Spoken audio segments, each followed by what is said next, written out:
So we're gonna do the 180. So when you're doing the 180, first make sure that the prong is nice and high behind the neck, okay? So the tricky part about the 180 is just getting the motion down, okay? So I want you to think in your head, don't try to prevent the dog from moving ahead, okay? That's the trickiest part when you're on the walk, because like we want the dog to stay next to us, okay? And so a lot of times what you're doing with your arm is pulling back, pulling back, pulling back, pulling back. If the dog is moving towards pressure, just allow it to happen, okay?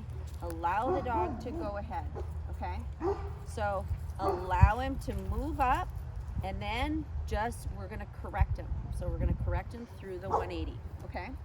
So when he moves up, and I'm gonna go this way so that we can get the motion down.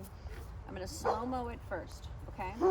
He's gonna move up, and I'm gonna allow a little bit of leash to go up in front, okay? So you're gonna let a little bit out, okay?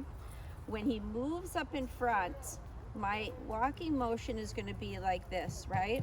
So I'm gonna allow him to go up in front, and when he goes up in front, that's when I'm gonna step back and pivot. Now I'm going this way, okay?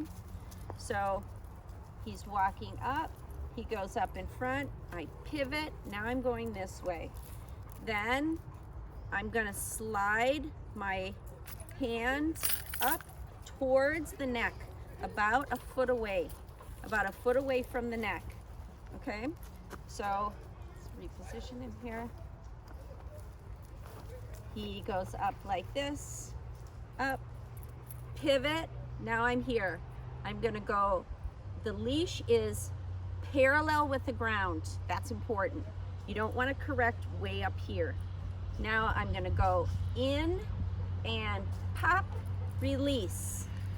And then I'm gonna go this way. One thing that a lot of people will do, and this is the mistake, is they go up like this and then they just pull the dog around the corner. Okay, there's no correction there. The other mistake that a lot of times happens is this one. Let's go.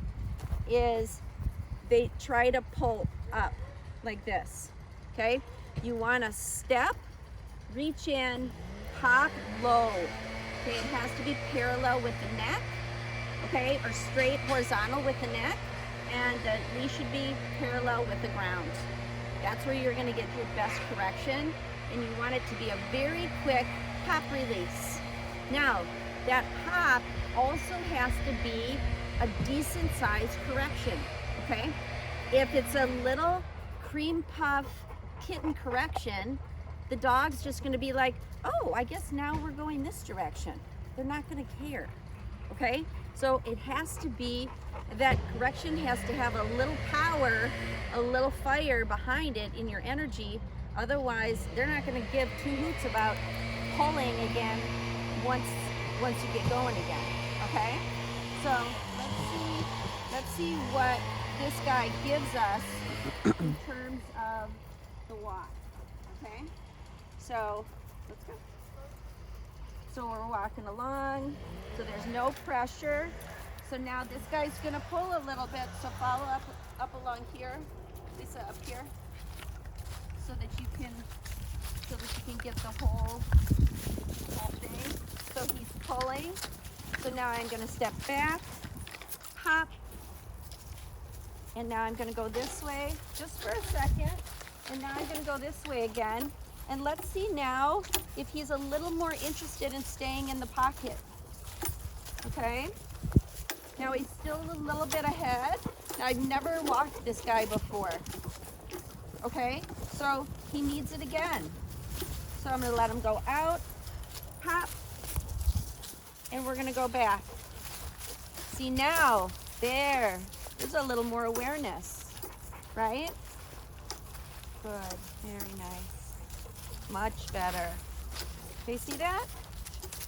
Now that was only 2 corrections, and now he's much more aware of me, that there's somebody else on the other end of this leash. Now we can have a decent walk together, and he's not going to pull me all over. Very nice. Good boy. Okay?